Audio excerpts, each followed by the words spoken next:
India सुन्नातुल জামাত মুফতি আব্দুল মাতিন সাহেব নারায়ে তাকবীর নারায়ে তাকবীর ৭৪তম স্বাধীনতা দিবস ৭৪তম স্বাধীনতা দিবস 15 আগস্ট স্বাধীনতা দিবস নারায়ে তাকবীর অল ইন্ডিয়া সুন্নাতুল জামাত অল ইন্ডিয়া সুন্নাতুল জামাত মুফতি আব্দুল মাতিন সাহেব নারায়ে তাকবীর। আলহামদুলিল্লাহ আমরা পতাকা উত্তোলন করেছি মহাসমারোহে। এখন অল ইন্ডিয়া সুন্নাতুল জামাত সম্পাদক মুফতি আব্দুল মাতিন সাহেব তিনি আজকের দিন সম্পর্কে এবং বর্তমান ভারতবর্ষের এই কন্ডিশন সম্পর্কে তিনি আপনাদের কাছে নাতিদীর্ঘ আলোচনা রাখছেন। আপনারা যে যেখানে আছেন তারা বক্তব্য একটু মন দিয়ে শুনুন। ৭৪তম স্বাধীনতা দিবস পালন করতে চলেছি। অ্যাকচুয়াল এই স্বাধীনতা শব্দটা উচ্চারণ করলেই পরে একটা পরাধীনতার কথা আমাদের স্মৃতিতে অবশ্যই ভেসে ওঠে। পরাধীনতা না থাকলে আর স্বাধীনতার প্রশ্ন আসেনি। তো যখনই পরাধীনতার সেই ইতিহাস মনে পড়ে তখনই অন্তরটা রাগে ক্ষোভে দুঃখ কান্না বেদনায় ভরপুর হয়ে ওঠে। দীর্ঘ ২০০ বছর ধরে ব্রিটিশ আমাদের এই দেশ শাসন করেছিল। শাসনের সাথে সাথে তারা আমাদের দেশকে শোষণও করেছিল। আমাদের দেশের তৎকালীন দেশনায়ক যারা ছিলেন নেতাজি সুভাষচন্দ্র বোস, মহাত্মা গান্ধী, মৌলানা আবুল কালাম আজাদ, খান আব্দুল গফুর খান, মোহাম্মদ আলী জিন্না, তারা ভেবেছিলেন ব্রিটিশের করাল গ্রাস থেকে আমাদের দেশকে মুক্ত করা দরকার। তো দীর্ঘকাল সংগ্রাম করার পর আমাদের এই দেশ স্বাধীন হলো। সেই স্বাধীনতার সংগ্রামে যারা জীবন দিয়েছিলেন, অর্থ দিয়েছিলেন, নিজের শক্তি সামর্থ্য সব কিছুকে উজাড় করে দিয়েছিলেন, আমরা আজকে অত্যন্ত শ্রদ্ধার সাথে তাদের ত্যাগ ও দানকে স্বীকার করছি এবং শ্রদ্ধা জানাচ্ছি। একটা দীর্ঘ লড়াইয়ের পরে 1947 সালে যখন আজকের এই দিনে দেশটা স্বাধীন হলো, দেশের জনগণ আমরা ভেবেছিলাম আমরা একটা বিরাট শান্তি সম্প্রীতি আর সৌহার্দ্যের সাথে এ দেশে বসবাস করতে পারব। স্বাধীন হওয়াটা আমাদের জন্য যেমন আনন্দের,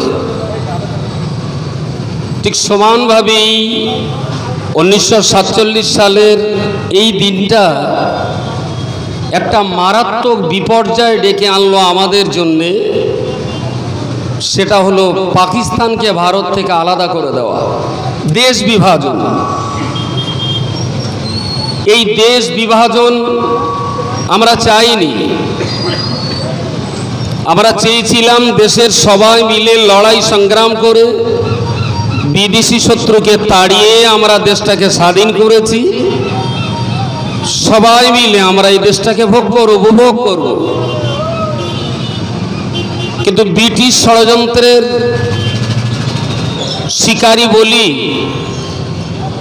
আর ব্রিটিশদের পোষা দালালদের অপচেষ্টাই বলি,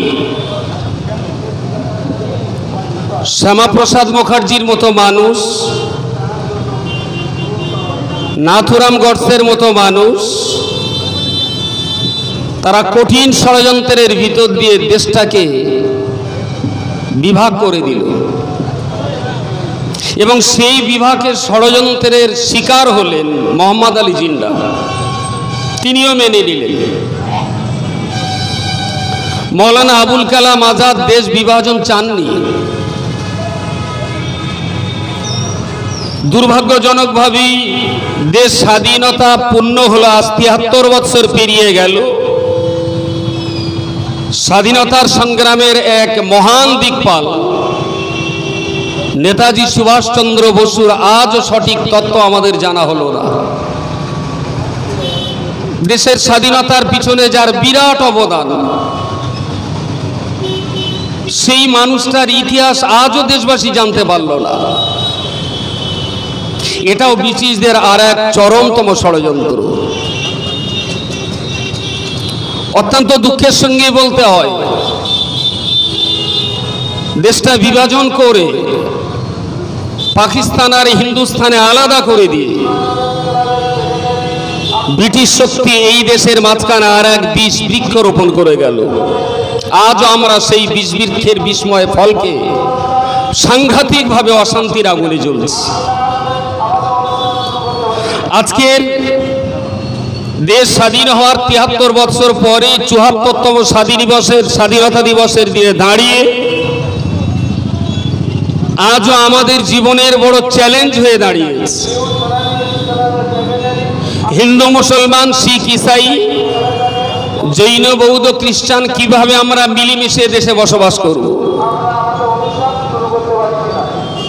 আজও লালকেল্লায় দাঁড়িয়ে প্রধানমন্ত্রী ভাষণ দিয়ে বললেন, দেশের স্বাধীনতার সংগ্রামের লড়াইয়ে সমস্ত মানুষ বলিদান দিয়েছিলেন। কোন ধর্মবর্ণের কথা উল্লেখ করেননি। বিনয় বাদল দীনেশের জীবনের যেমন দাম, ক্ষুদিরাম বসুর জীবনের মূল্য কোনো অংশে কম নয়, আশফাকুল্লাহর জীবনের মূল্য কোনো অংশে কম নয়, শের আলীর জীবনের মূল্য কোনো অংশে কম নয়, খান আব্দুল গফুর খানের ঐতিহাসিক সংগ্রাম কোনো অংশে কম নয়, নেতাজি সুভাষচন্দ্র বোসের ঐতিহাসিক বিপ্লবী গণ আন্দোলনের মূল্য আমরা ঋণ কোনোদিন পরিশোধ করতে পারবো না। আমাদের পূর্বপুরুষরা কি এই জন্যই রক্ত দিয়েছিলেন যে স্বাধীনতার ৭০ বছর পরে এদেশের দলিত আদিবাসীদের হত্যা করা হবে? এই জন্যই কি আমাদের পূর্বপুরুষরা স্বাধীনতার জন্য রক্ত দিয়েছিলেন যে আজও ভারতবর্ষে উঁচু জাতার নিচু জাতের বিচার করা হবে? এই জন্যই কি আমাদের দেশ নায়করা দেশের জন্য প্রাণ দিয়েছিলেন যে এই দেশের মাটিতে হিন্দু আর মুসলমানকে আলাদা চোখে বিচার করা হবে? এই জন্যই কি আমাদের পূর্বপুরুষরা জীবন দিয়ে শহীদ হয়েছিলেন? ক্ষুদিরাম বসুর গলায় দড়ি পরিয়ে দেওয়ার পরেও তিনি তো ফাঁসির দড়ি গলায় পরে বলেছিলেন, একবার বিদায় দেমা ঘুরে আসি। তাহলে সেই সমস্ত স্বাধীনতা সংগ্রামীদের জীবনের রক্তের ফোঁটার সঙ্গে আজ ভারতবর্ষের জনগণ আমরা চরমতম বেইমানি করছি, চরম বিশ্বাসঘাতকতা করছি। তাদের সেই অর্থবিত্ত সময় আর জীবন আর রক্তের সঙ্গে আমরা চরম বেইমানি করে চলেছি। আজকে দেশের চালিকা শক্তি যাদের হাতে, যারা আজকে দেশ পরিচালনা করছে, আমি অত্যন্ত অবাক হয়ে যাই। পকেটের একটা 10 টাকার নোট বার করবেন, তার একদিকে মহাত্মা গান্ধীর ছবি, 50 টাকার নোট বার করবেন, তাতে মহাত্মা গান্ধীর ছবি, 100 টাকার নোট বার করবেন, তাতে মহাত্মা গান্ধীর ছবি, 500 টাকার নোটের উল্টো দিকেও মহাত্মা গান্ধীর ছবি ছিল, 1000 টাকার উল্টো দিকেও মহাত্মা গান্ধীর ছবি ছিল, 2000 টাকার নোটের উল্টো দিকেও মহাত্মা গান্ধীর ছবি আজও আছে। তাহলে যে মহাত্মা গান্ধীকে দেশের 137 কোটি জনগণ শ্রদ্ধার চোখে দেখে, যার ছবি টাকার উল্টো দিকে ছেপে দিয়ে গোটা দেশবাসীর কাছে তাকে ঐতিহাসিক স্মৃতি করে রাখা হয়েছে, সেই মহাত্মা গান্ধীকে হত্যা করেছিল যে নাথুরাম গডসে। সেই নাথুরাম গডসকে যারা পূজা করে, এদের মতো চরম বেঈমান বিশ্বাসঘাতক ভারতবর্ষে আর দ্বিতীয় থাকতে পারে না। কিন্তু খুবই দুর্ভাগ্যের কথা, এদেশের চালিকা শক্তি আজ যাদের হাতে পড়েছে, তারা একদিকে মহাত্মা গান্ধীর ছবি টাকার উল্টো দিকে প্রকাশ করে দেশের জনগণকে বুঝিয়ে দিল আমরা মহাত্মা গান্ধীর প্রতি শ্রদ্ধাশীল, আর একদিকে সেই বিশ্বাসঘাতক বেঈমানের দল মহাত্মা গান্ধীর খুনি নাথুরাম গডসের নামে মন্দির তৈরি করে সারা ভারতবর্ষের জনগণের সঙ্গে তারা চরম বেঈমানি করেছে। কেন নাথুরাম গডসের মন্দির তৈরি হবে? যে নাথুরাম গডসে জাতির জনককে হত্যা করতে পারে, সেই নাথুরাম গডসের মন্দির তৈরি করে তার পুজো করে তাদের ভক্তদেরকে শেখানো হচ্ছে আগামী দিন যদি তোমরা মহাত্মা গান্ধীর মতো দেশপ্রেমিককে হত্যা করতে পারো তাহলে আবার তোমাদের নামেও মন্দির তৈরি করা হবে। কাদের হাতে তুলে দিয়েছে আমরা দেশের চালিকা শক্তি? কোন শক্তি? বেঈমানদের হাতে আমরা তুলে দিয়েছি দেশের চালিকা শক্তি। যে শ্যামাপ্রসাদ মুখার্জি চিঠি লিখে দেশ বিভাজনের অনেক আগে চিঠি লিখে ব্রিটিশ বড়লাটকে বলেছিল যে ভারত যদি ভাগ না হয় সেটা আমি মেনে নিতে পারি, শ্যামাপ্রসাদ মুখার্জি বলেছিলেন বাংলাকে যে কোনো মূল্যে ভাগ করে দিতেই হবে। আশ্চর্যজনক ভাবি না তো আপনার শ্যামাপ্রসাদ মুখার্জি ব্রিটিশ বড়লাটকে চিঠি লিখলো বঙ্গভঙ্গ। এদেশের সাধারণ জনগণ আমরা চাইনি বাংলাকে আলাদা করতে, আমরা চাইনি বাংলাদেশ আর পশ্চিমবঙ্গ আলাদা হোক, আমরা চাইনি, আমরা চেয়েছিলাম একই ভাষা, নানা ভাষা, নানা মত, নানা পরিধান, বিবিধের মাঝে দেখো মিলন বহন। ভাই রাস্তাটা সাইড দেন, কারোর কষ্ট দেওয়াটা ঠিক না, কোনো অতি রাস্তা ক্লিয়ার করে দেন, ভাইদের যেতে দেন। আমরা চাইনি যে এই বাংলা ভাগ হয়ে যাবে, এই বাংলা ভাগ হয়ে একটা হবে বাংলাদেশ আর একটা হবে পশ্চিমবঙ্গ, এটা আমাদের কামনা ছিল না। চরম বেঈমানি করে শ্যামাপ্রসাদ মুখার্জির মতন বিশ্বাসঘাতকেরাই আমার এই সোনার বাংলাটাকে ভাগ করে দিল। দুর্ভাগ্যজনক ভাবি 1925 সাল নাগাদ নাথুরাম গডসে সে পরিষ্কার করে লিখে দিল, তার দর্শন শাস্ত্রে সে পরিষ্কার লিখে দিয়ে বলল দ্বিজাতি তত্ত্বের ভিত্তিতে দেশটাকে বিভাজন করা অত্যন্ত প্রয়োজন। 1926-25 সাল নাগাদ যখন নাথুরাম গডসে কথা বলল, ঠিক তার 10 থেকে 12 বছর পরে 1939 সালে যে মিস্টার মোহাম্মদ আলী জিন্নাহ তাদের সেই চক্রান্তের শিকার হয়ে বলল লড়কে লেঙ্গে পাকিস্তান, কায়েম হোঙ্গে আল কোরআন। কি কামাই করেছেন পাকিস্তানটা আলাদা করে? কি লাভ হয়েছে পাকিস্তান আলাদা করে? মুসলমানের কোরআন প্রতিষ্ঠা করার জন্য তো পাকিস্তান দরকার হয় না, মুসলমানের কোরআন মেনে চলার জন্য তো বাংলাদেশের প্রয়োজন ছিল না। পাকিস্তান আলাদা করে লাভটা কি করেছে? আজও বলছি, জ্বলন্ত আগুনে দাঁড়িয়ে এ কথা জীবনে বারংবার বলতেই থাকবো। বাংলাদেশের মুসলমান যত না শান্তিতে আছে, পাকিস্তানের মুসলমানরা যত না শান্তিতে আছে, আমরা ভারতবর্ষের মুসলমান তাদের চেয়ে আলহামদুলিল্লাহ এখন অনেক ভালো আছি, অনেক ভালো আছি। 100 কোটি টাকার বিনিময়ে যদি বলে আব্দুল মাতিন পাকিস্তানে যেয়ে বাস করো, আমি 100 কোটি টাকা নিয়ে পাকিস্তানে বাস করতে চাই না। আমি 1 চামচ নুন আর 2 মুঠো পান্তা ভাত নিয়ে হিন্দুস্তানের মাটিতে বেঁচে থাকতে চাই। বাংলাদেশে যদি ঢাকার বিরাট শহরে আমাকে ফ্ল্যাট দিয়ে যদি বলা হয় তোমার শেষ জীবনটা এখানে কাটাও, আমি চিৎকার করে বলবো ভারতবর্ষের ফুটপাতটাই আমার জন্য ভালো, বাংলাদেশের রাজপ্রাসাদ মাতিন পছন্দ করে না। কি লাভ করেছিলেন আপনারা পাকিস্তানকে আলাদা করে নিয়ে? এদের চক্রান্তের শিকার হয়ে মোহাম্মদ আলী জিন্নাহ দেশ বিভাজনের স্বাক্ষরে তিনিও স্বাক্ষর করে দিলেন। হাইরে পড়া কপাল! এই জন্যই কি ক্ষুদিরাম বসু গলায় দড়ি পড়েছিলেন? এই জন্যে কি শের আলী এইভাবে জীবন দিয়েছিলেন? এই জন্যই কি মৌলানা মোহাম্মদ আলী আর শওকত আলীরা জীবন দিয়েছিলেন, উৎসর্গ করতে তৈরি হয়েছিলেন?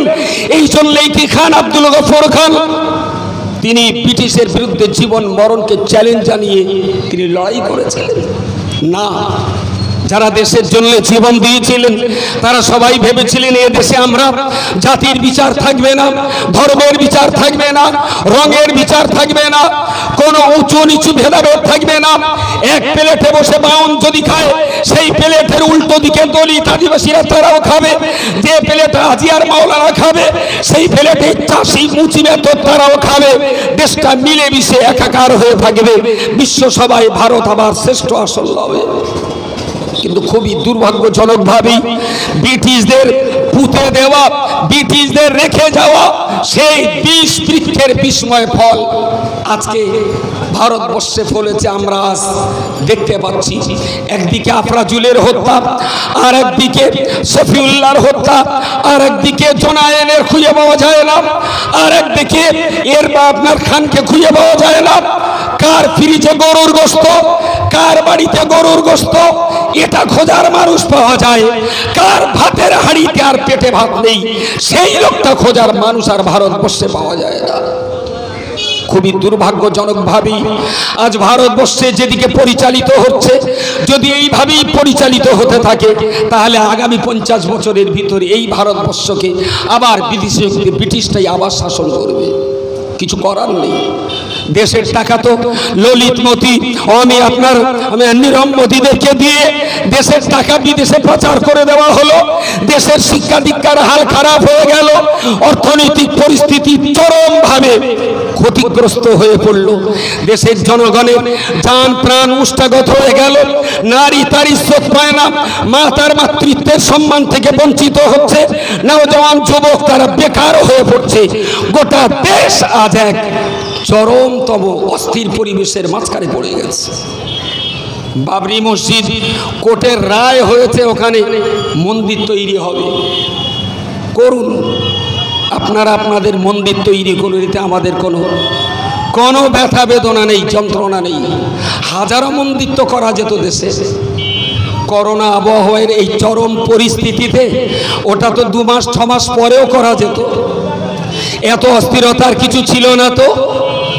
দেশের জনগণ যখন চরম চ্যালেঞ্জের মোকাবেলায়, গরিব দিন দুঃখী রিক্সাওয়ালা মুঠে মজুর যারা দুপুরে 2টো ভাত খেয়ে রাত্রি কি খাবে তার জন্য অস্থির হয়ে রয়েছে, যখন প্রয়োজনে 1 মুঠো ভাতের, তখন আপনারা সামনে এনে তুলে দিয়েছেন জাতের বিচার। মানুষ এখন আর জাতের বিচার চায় না, মানুষ এখন 2 মুঠো ভাতের জ্বালায় অস্থির হয়ে রয়েছে।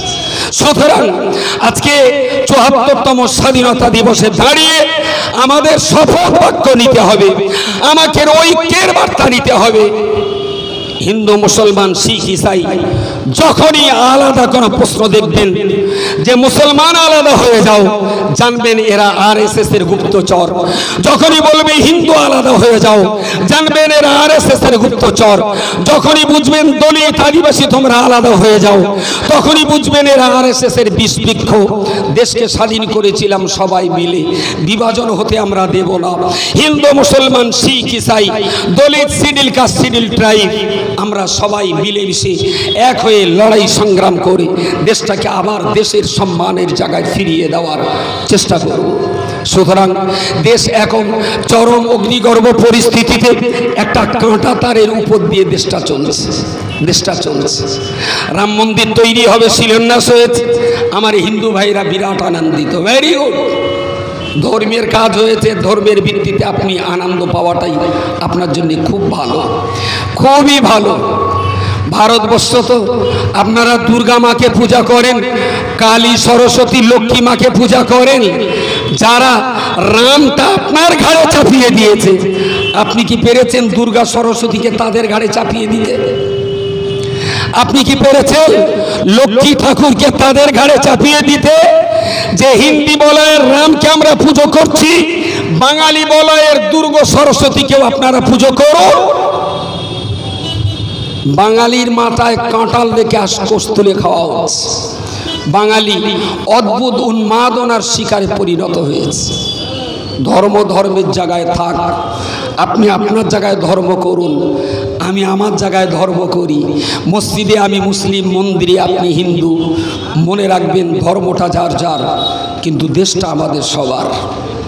দেশটা আমাদের সবার। যদি দেশ বাঁচে আপনার মন্দির বাঁচবে, যদি দেশ বাঁচে আমার মসজিদ বাঁচবে, যদি দেশ বাঁচে আপনার টোল বাঁচবে, যদি দেশ বাঁচে আমার মাদ্রাসা বাঁচবে। আসলেই তো ব্রিটিশ ষড়যন্ত্রকারীদের যারা দালাল ছিল, নাথুরাম গডসে আর শ্যামাপ্রসাদ মুখার্জির মতন মানুষেরা, এরা তো দেশ বাঁচাবার জন্য লড়াই সংগ্রাম কখনো করেনি। মৌলানা আব্দুল গফুর খানদের যখন সংগ্রাম চলছিল, আপনার ব্রিটিশ আপনার ভারতবর্ষের যেটাকে বলা হয় কালাপানি, আন্দামান নিকোবর সেলুলার জেলখানাতে যখন সেখানে জেলে রাখা হতো, সেই জেলের ভিতরেও এদের একজন দালাল জেলে গিয়েছিলেন, ব্রিটিশদের এক দালালটার নাম বলতে পারবেন কেউ? সাভারকর। ওই জেলেই আর একজন দেশপ্রেমিক মুসলমান মুজাহিদ ছিলেন, নামটা বলতে পারবেন? মৌলানা ফজলে হক খায়রাবাদী।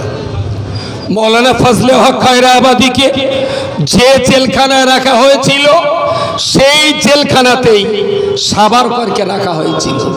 যে সাভারকরকে বীর বলা হয়, এই সাভারকরকে ওই সেলুলার জেলে রাখা হয়েছিল।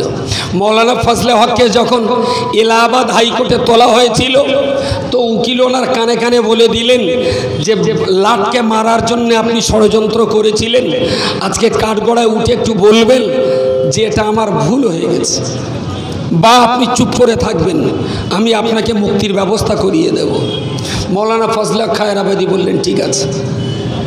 যথারীতি বিচারকের আসনে জাজ যখন বসলেন, ফজলে হক খায়রাবাদীও উঠলেন।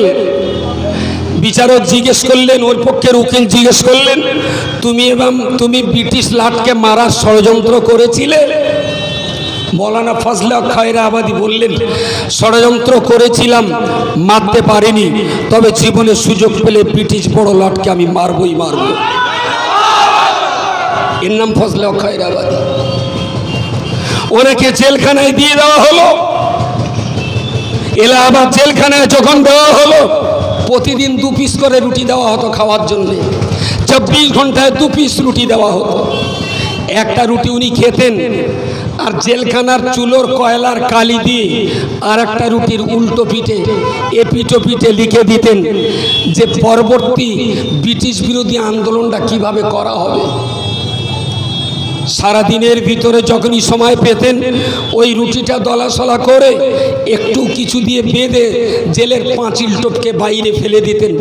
উদ্দেশ্য একটাই, কাক কোকিলে ছিঁড়ে খেতে খেতে রুটিটা যদি খুলে যায়, নিশ্চয়ই দেশের কোনো না কোনো জনগণ দুলাই লেখা পড়ে ব্রিটিশের বিরুদ্ধে আন্দোলনের আবার নতুন একটা রাস্তা পাবে। এর নাম ফজলে হক খায়রাবাদী। যখন উনি রুটিতে লিখে এইভাবে জেলের বাইরে আন্দোলনের পরিবেশ তৈরি করছেন, এ কথাটা জানা বোঝার পরে ব্রিটিশ বড় লাট বলল, এত বড় বিষাক্ত জিনিসকে এখানে রাখা যাবে না, 7 সমুদ্রের 13 নদীর পার করে ওকে আন্দামান জেলে দিতে হবে। দেওয়া হলো আন্দামান জেলে।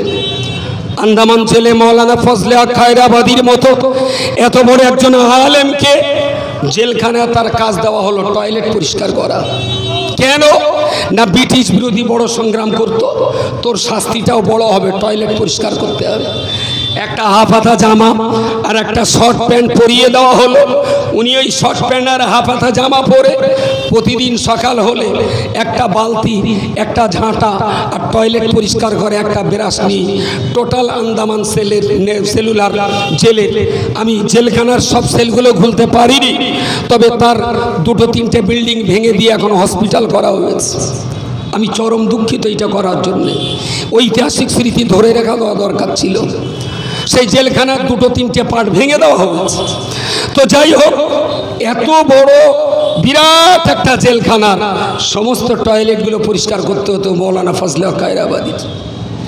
ব্রিটিশ থেকে একটা বড় ফরমান এসেছে ফার্সি ভাষায়, বড় একটা ফরমান, 75 পৃষ্ঠার মতো একটা বড় ফরমান এসেছে ব্রিটিশ জেল কারারক্ষী পুলিশ যিনি ছিলেন তার কাছে। সে বেচারা পার্সি ভালো জানে না, তো খুব দুশ্চিন্তায় পড়ে গেছে কি হবে। তো ভাত দিয়েছেন জেলের যিনি রান্নি ছিলেন, ভাত দিয়ে দিলেন খাওয়ার জন্য। খুব দুশ্চিন্তাগ্রস্ত হয়ে বসে আছেন। খান, তা বললো আমি খুব টেনশানে আছি। কিসের টেনশান? বললো বিরাট বড় একটা পার্সি ভাষায় ফরমান এসছে, আমি তো পার্সি পড়তে পারি না, কি হবে। রান্নি তখন বললেন, এই জেলখানার ভিতরে একজন ভালো শিক্ষিত মানুষ আছেন, আপনার এই লেখাটা যদি তাকে দেন, তিনি আপনাকে ইংরাজিতে অনুবাদ করে দিতে পারবেন। বলে চলে এক্ষুনি। ওনাকে নিয়ে বেরিয়ে আসলেন। মৌলানা ফজলে হক তখন বাথরুম পরিষ্কার করে, টয়লেট পরিষ্কার করে, সেই ঝাঁটা বালতি বেরাস নিয়ে তখন আস্তে আস্তে এগিয়ে আসছেন। বললেন এই লোকটা, বলল ও তো সুইপার ঝাড়ুদারের কাজ করে, টয়লেট পরিষ্কার করে, বলছে ওই পারবে। তো জেলখানারও কি পুলিশ মৌলানা ফজলে হক খায়রাবাদীকে দেখিয়ে বললেন এটা ট্রান্সলেশন করার খুব দরকার, শুনেছি আপনি নাকি ভালো জ্ঞানী মানুষ। বললেন ওটা দেন। ওটা নিলেন, ঝেঁটা বালতি বেরাস পাশে রেখে দিয়ে মাটির উপরে বসে বললেন কাগজ কলম দিন। কাগজ কলম দিলেন, ওই অবস্থায় ঘাসের উপরে বসে 75 পৃষ্ঠার ফার্সি ভাষার একটা বই বলা যেতে পারে, তিনি ওখানে বসে ইংরাজিতে ট্রান্সলেশন করে ওনার হাতে তুলে দিলেন।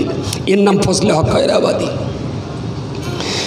জেল পুলিশ ওনার এই জ্ঞানের গভীরতা দেখে, ওনার শিক্ষা দীক্ষার এই জ্ঞানের গভীরতা দেখে ঘরে ডেকে নিয়ে নূতন সাবান ডেটল দিয়ে গোসল করিয়ে বললেন মৌলানা যে হাতে সোনার কলম মানায় আমি সেই হাতে টয়লেটের ঝাঁটা তুলে দিয়েছি, তুমি আমাকে ক্ষমা করে দিও। আজকে থেকে তোমার জন্য আলাদা খাবার হবে না, আমি যে খাবার খাবো আমার দেওয়া খাবার অর্ধেক আমি খাবো, বাকি অর্ধেকটা তুমি খাবে।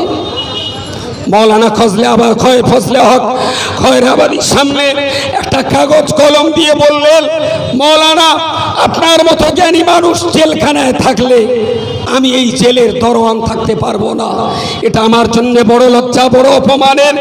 শুধু এক কলম লিখে দিল যে এই রকম কাজটা আর কখনো করব না, ইতি ফজলে হক।